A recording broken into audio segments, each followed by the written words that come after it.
오늘은 예수님 더 알아가기라는 제목으로 함께 은혜를 나누겠습니다. 우리는 인생을 살아가면서 나 아닌 다른 사람을 알아가는 과정 속에서 살아갑니다. 그런데 수십 년을 함께 동고동락한 사이의 가족이나 친구들이라고 할지라도 어느 순간에 내가 참 이 사람을 모르고 있었구나 라는 충격을 받을 때가 있다라는 것입니다. 비밀이 없는 부부간에도 평생을 살아도 서로가 모르는 부분이 반드시 있습니다. 또 자식들도 모르는 부분이 있을 수 있습니다. 그러다 보니까 네가 어떻게 나한테 이럴 수 있어? 네가 이럴 줄 몰랐어? 라면서 서로 배신감을 느끼기도 하고 서로 충격을 받기도 합니다. 그리고 가족 간의 관계뿐만 아니라 세상 사람과의 관계에서 웬만하면은 약점이나 그 속내를 드러내지 않는 것이 우리들의 일반적인 모습입니다. 요즘은 젊은 층에서는 이제 SNS라고 해서 페이스북 같은 거를 많이 하는데, 잘 보면 인터넷상에서 이렇게 올라오는 그런 글들을 보면 무엇을 했고 어디에 갔고 어떻게 지내고 있는지를 공개하고 이게 드러내요. 그런데 그 SNS 상에 보면 자신의 부족한 부분이나 자신의 부끄러운 모습을 드러내는 것이 아니라 화려한 모습, 행복한 모습, 아름다운 모습을 보여주기를 좋아합니다. 그래서 페이스북 그런 걸 보면 다 행복해 보여요. 또 잘 살고 있는 것 같고, 그런데 더 깊은 곳으로 들어가 보면 다 문제가 있고 다 힘든 일이 있고 다 고민이 있는 인생을 살고 있다라는 거예요. 이렇게 우리는 주로 사람들의 모습을 겉모습으로 보고 사람들을 알 수 있기 때문에 상대방에 대해서 잘 안다라는 것은 우리가 거의 불가능한 일이에요. 그러니까 네가 이럴 줄 몰랐다. 네가 어떻게 나한테 이럴 수 있냐라고 하죠. 그럼 그 사람은 나 원래 이런 사람이야. 네가 몰랐던 거야. 그럴 수밖에 없다라는 거예요. 그리고 또 한 가지 사람을 정확하게 알기 힘든 이유는 뭐냐면, 우리가 다른 사람을 바라볼 때 나의 주관과 나의 판단과 나의 생각을 미리 생각하고 바라보기 때문이다라는 거예요. 그러니까 우리가 색안경을 끼고 본다라고 하죠. 그러니까 색안경을 끼고 다른 사람을 바라보기 때문에 그 사람에 대한 실망을 할 때도 있다라는 거예요. 그러니까 겉모습 보면 저 사람은 저럴 거야.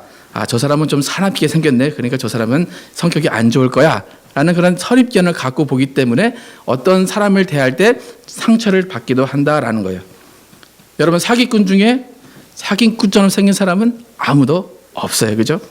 실제로 사기칠 것 같지 않은 사람이 사기를 친다라는 거예요. 또 겉으로 보기에는 몸집이 있는 사람들이 달리기 못할 것 같죠? 그죠? 저같이 이렇게 몸집이 있으면 달리기 못할 것 같죠? 저 되게 잘 달려요. 예. 그러니까 여러분, 겉으로 봐서 사람을 판단하시면 안 된다라는 거예요. 예. 이렇게 사람을 평생을 살아도 모르는 부분이 많이 있고 겉으로 보이는 모습으로 사람을 완전히 알 수 없는 것이 우리의 인생인데, 우리와 전혀 다른 차원의 예수님을 알아간다는 것, 그것은 보통 어려운 일이 아니다라는 거예요.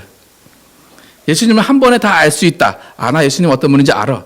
예수님 이런 분이야 라고 말한다는 것은 어쩌면 거짓말이 될 수밖에 없다라는 거예요. 3년을 동고동락하고 수많은 설교와 비유를 직접 예수님으로부터 들은 제자들, 그들도 예수님이 어떤 분인지 몰랐다라는 거예요. 예수님을 오해하고 실망한 상태로 예수님의 죽음을 맞이하면서 예수님을 떠나 버렸다라는 거예요.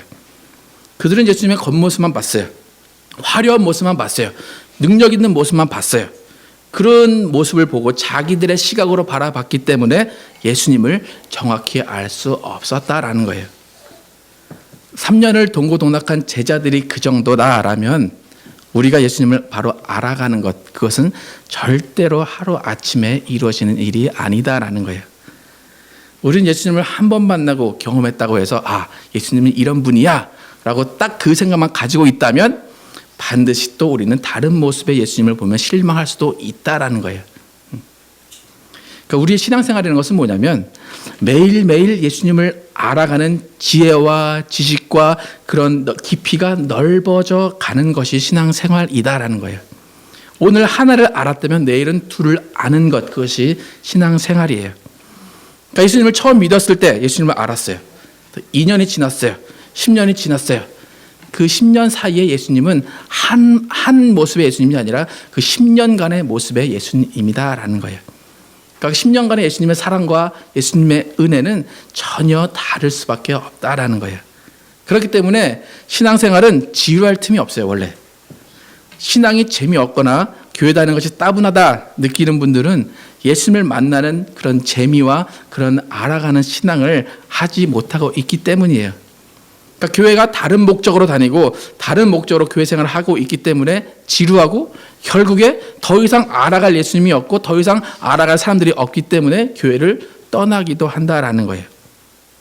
오늘은 저번 주에 살펴봤던 본문의 앞쪽에 있는 내용인데 이 내용을 살펴보면서 예수님을 어떻게 알아가야 하는가, 또 어떻게 하면 우리가 예수님을 아는 즐거움을 가지고 신앙생활할 수 있는가를 한번 살펴보겠습니다.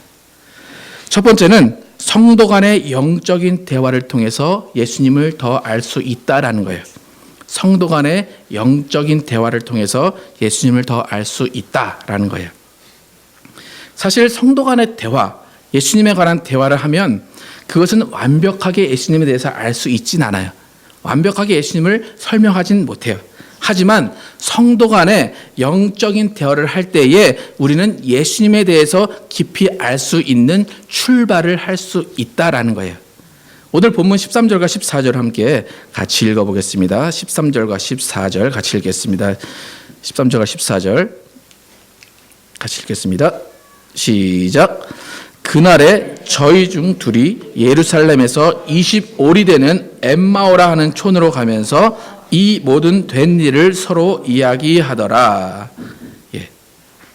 예수님을 따랐던 12사도들 외에 다른 제자들이 있었는데 그 중에 글로바라 하는 사람과 이름 모를 한 명이 지금 엠마오로 향하는 길을 가고 있습니다.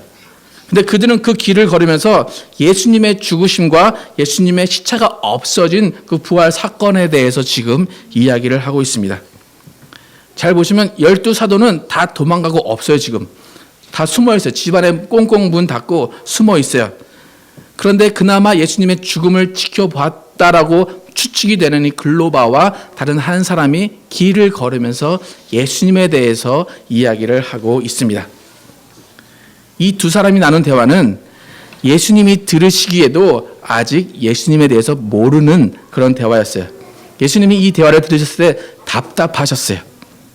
하지만 우리가 주목해야 될 점은 뭐냐면 아마도 이 둘이 남자였을 거예요. 그죠? 예. 남자 둘이 가면서 예수님에 대해서 지금 이야기하고 있는 거예요. 이 둘의 대화는 정치나 경제나 사회나 건강에 대한 내용이 아니라 예수님에 관한 대화였다라는 거예요. 그래서 예수님도 이제 남자 둘이 걸어갈 때 어떤 대화를 나누나 궁금하셔서 이렇게 그들 사이에 끼셨어요. 슬쩍 들어봤어요. 그래서 궁금해서 야 너희 무슨 말하니? 라고 물어보시죠. 15절에서 17절 같이 한번 읽겠습니다. 시작. 저희가 서로 이야기하며 문의할 때에 예수께서 가까이 이르러 저희와 동행하시나 저희의 눈이 가리워져서 그인 줄 알아보지 못하거늘 예수께서 이르시되 너희가 길 가면서 서로 주고 받고 하는 이야기가 무엇이냐 하시니 두 사람이 슬픈 빛을 띠고 머물러 서더라. 예수님이 그들의 이야기를 다 아시는데 그냥 한번 물어보셨어요. 너희가 서로 주고 받은 이야기가 무엇이냐. 한 사람이 일방적으로 말하는 게 아니라 주고 받은 이야기가 무엇이냐. 그 둘의 이야기는 19절 이하에 쭉 나옵니다. 한번 또 19절부터 24절까지 한번 읽어보겠습니다. 시작.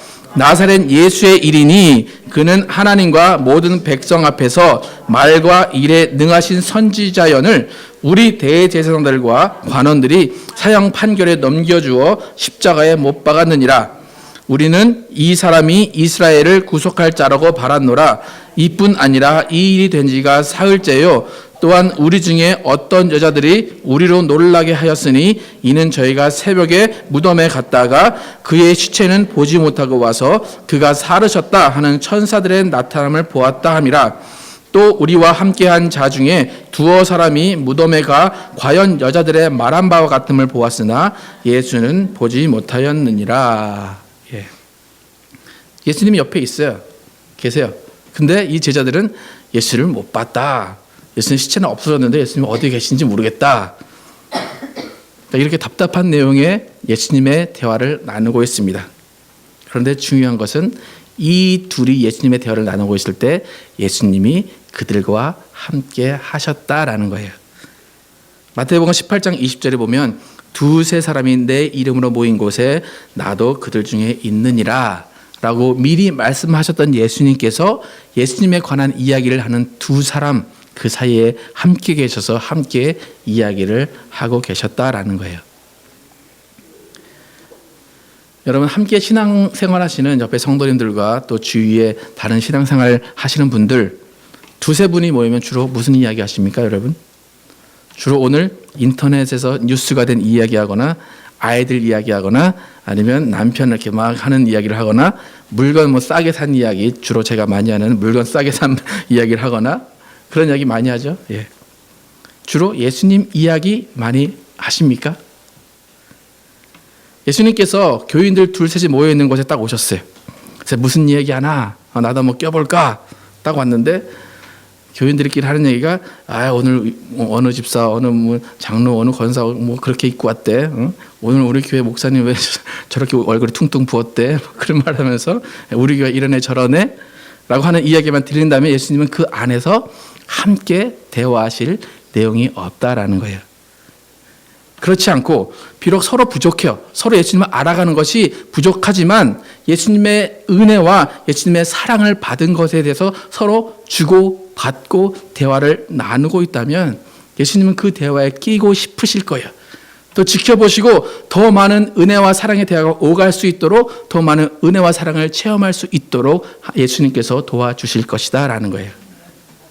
여러분 우리는 정말 세 사람이 모였을 때 과연 우리가 예수님의 이야기를 하는지 세상의 이야기를 하는지 잘 한번 생각해 봐야 될 것입니다. 그러니까 우리들이 이런 예배 이외에도 각각의 자리에서 예수님에 관한 이야기를 두세 사람이 모여서 할 때에 예수님은 반드시 그 자리에 함께 계신다라는 거예요. 그러니까 그 자리에서 우리가 부족했는데 서로 주고받을 때 그 가운데 예수님이 함께 계시기 때문에 서로가 은혜를 나눌 수 있다라는 거예요. 그 가운데 무한한 예수님의 은혜를 우리는 깨달아 알 수 있다라는 거예요. 그렇게 두세 사람이 예수님의 이야기를 나눌 때 오늘 예수님의 이야기를 나눴어요. 그러면 다음번에 만날 때는 할 얘기가 없을 거 아니에요, 그죠? 그런데 예수님이 그 사이에 할 이야기를 만들어 주신다라는 거예요. 만약 예수님 할 얘기 없으면 또 가서 세상 얘기 할 테니까 예수님이 너희 다음에 또 만나서 내 얘기 할 거지. 그러니까 내가 이야기할 거 줄게. 그러면서 예수님의 은혜와 사랑을 나눌 수 있는 것에 대해서 체험하게 하시고 느끼게 해 주신다라는 거예요. 그게 성도 간의 대화로서 예수님을 알아가는 것이다라는 거예요. 그래서 우리는 두세 사람이 모여 있으면 서로 간증하는 시간을 가져야 돼. 계속 주고받고 오늘 아침에 내가 예수님으로부터 이런 말씀을 받았어. 너는 어떤 말씀을 받았어?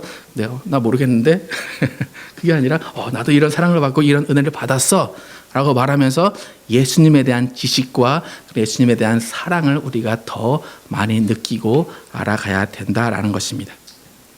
두 번째는 성경의 가르침을 받아서 예수님을 더 알아갈 수 있다라는 거예요.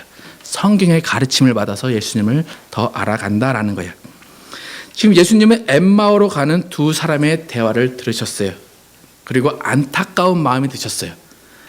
내가 옆에 있는데 너희가 아직도 내가 옆에 있는 걸 모르는구나. 내가 부활했는데 아직도 부활을 한 것을 모르는구나 라는 안타까운 마음을 가지셨어요. 그리고 오늘 본문 25절 이후에 말씀을 하십니다. 같이 한번 읽어보겠습니다. 시작.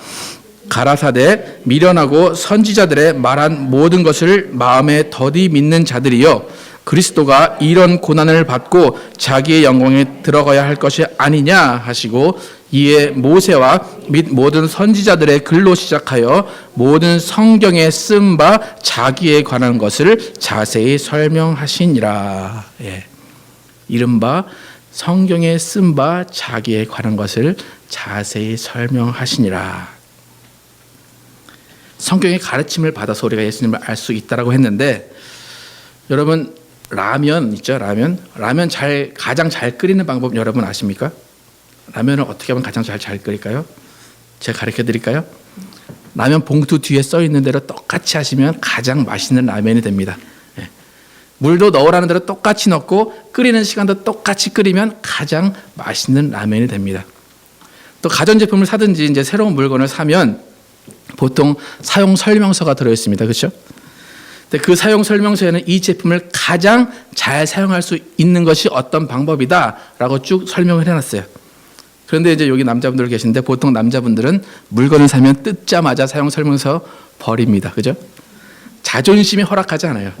그 조그만 글씨로 써 있는 그것을 내가 의지해서 이 물건을 사용한다? 내 자존심이 허락하지 않아요. 그래서 이제 딱 풀자마자 혼자 막 폼 잡고 이것저것 눌러봅니다.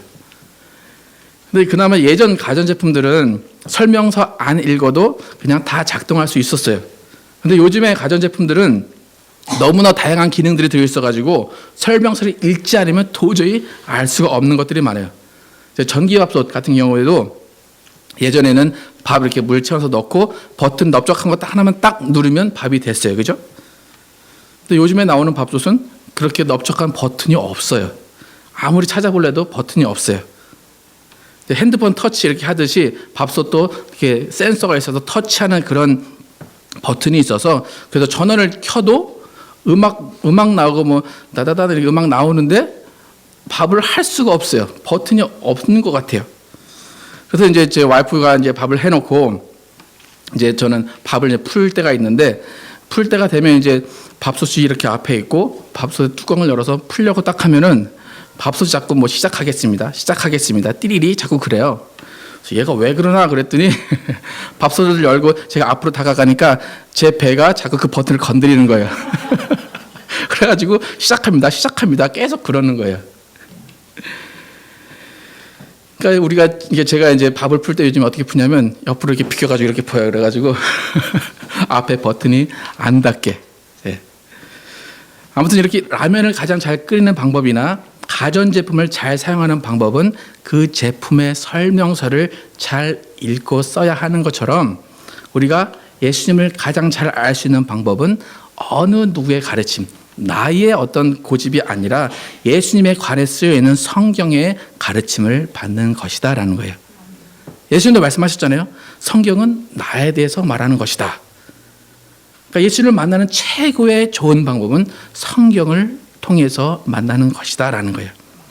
그런데 솔직히 많은 크리스천들이 남자들이 설명서 안 읽고 혼자 하라는 것처럼 성경을 통해서 예수님을 직접 알려고 하지 않고 어디서 주워 들은 것으로 알려고 할 때가 많이 있다라는 거예요.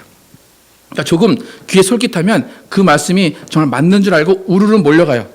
그래서 성경과 전혀 맞지 않는 내용인데도 불구하고 거기에 넘어간다라는 거예요.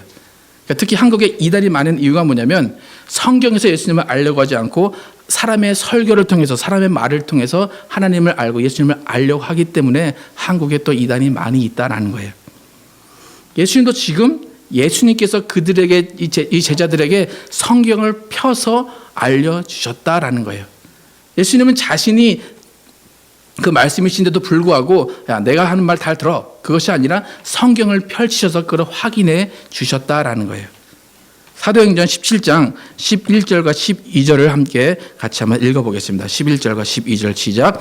베레아 사람은 데살로니가에 있는 사람보다 더 신사적이어서 간절한 마음으로 말씀을 받고 이것이 그러한가 하여 날마다 성경을 상고함으로 그 중에 믿는 사람이 많고 또 헬라의 기부인과 남자가 적지 아니하나.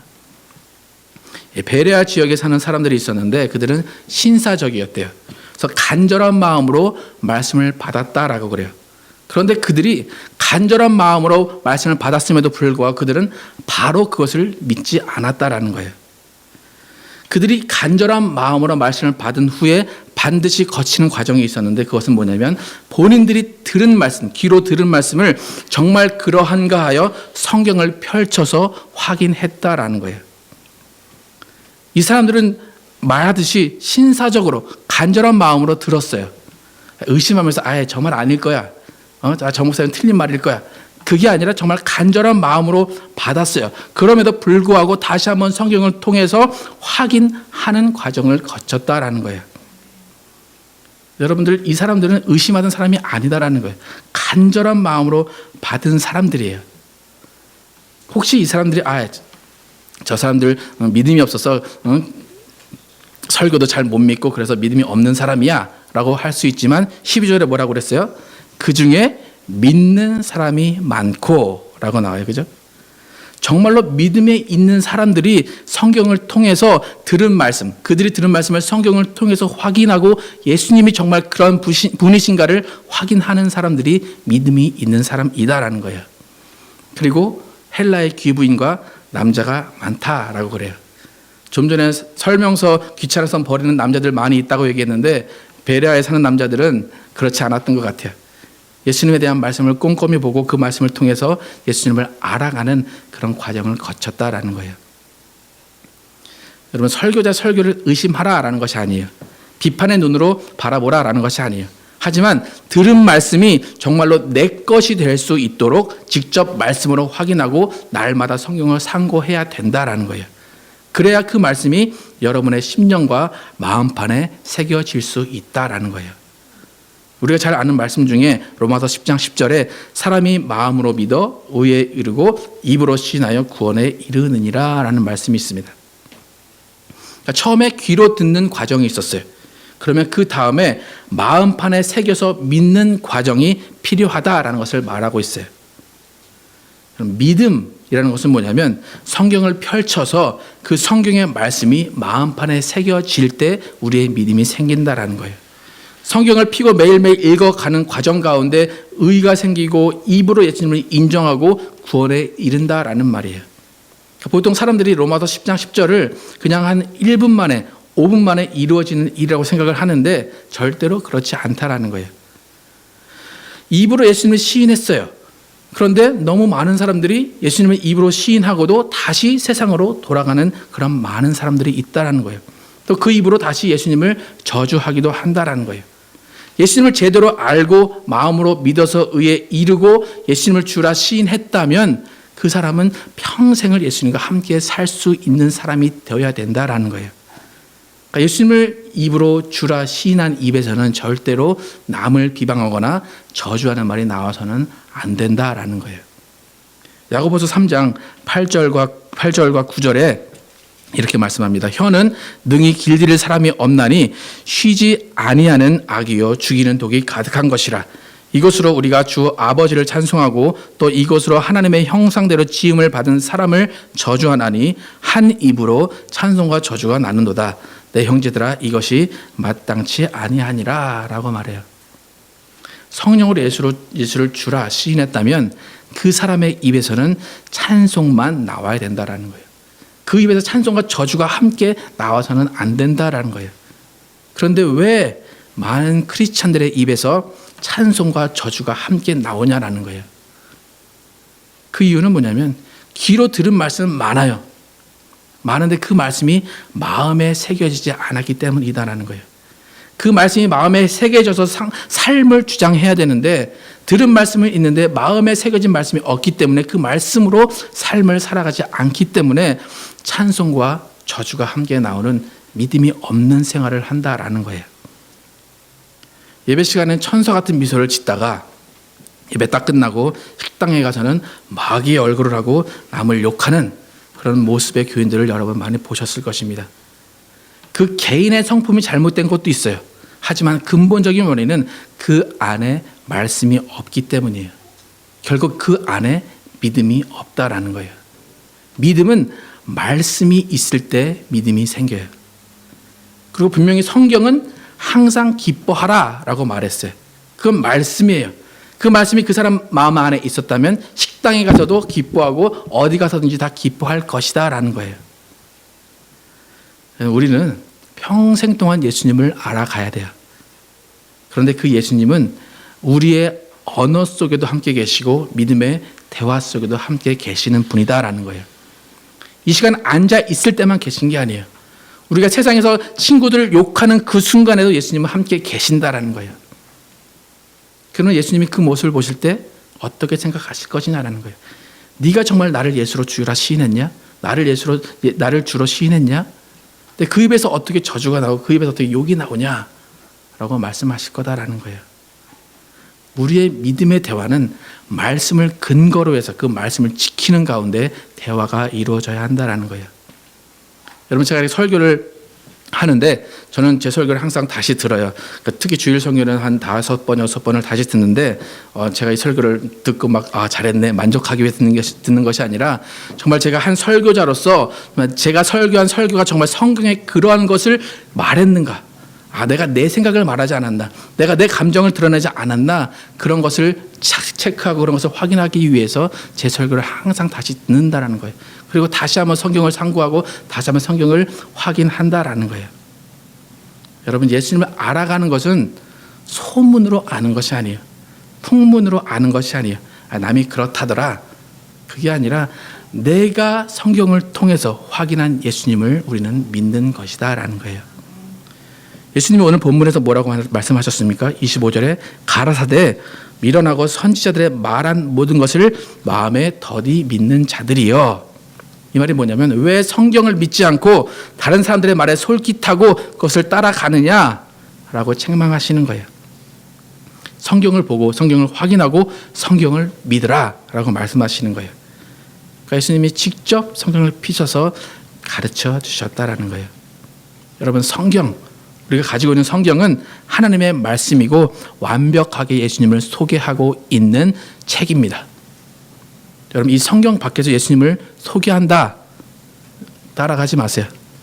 궁금해하지도 마세요. 우리는 오직 성경이 그러한가 하여서 날마다 성경을 상고함으로 예수님을 믿는 믿음이 성경을 통해서 이루어져야 할 것입니다. 그래서 예수님을 잘 알고 예수님과 동행함으로써 예수님이 받으신 고난에도 함께 참여하고 예수님이 받으신 영광도 함께 받아서 거룩한 하나님의 자녀의 인생을 사시는 여러분과 제가 되기를 예수의 이름으로 축원합니다. 기도하시겠습니다.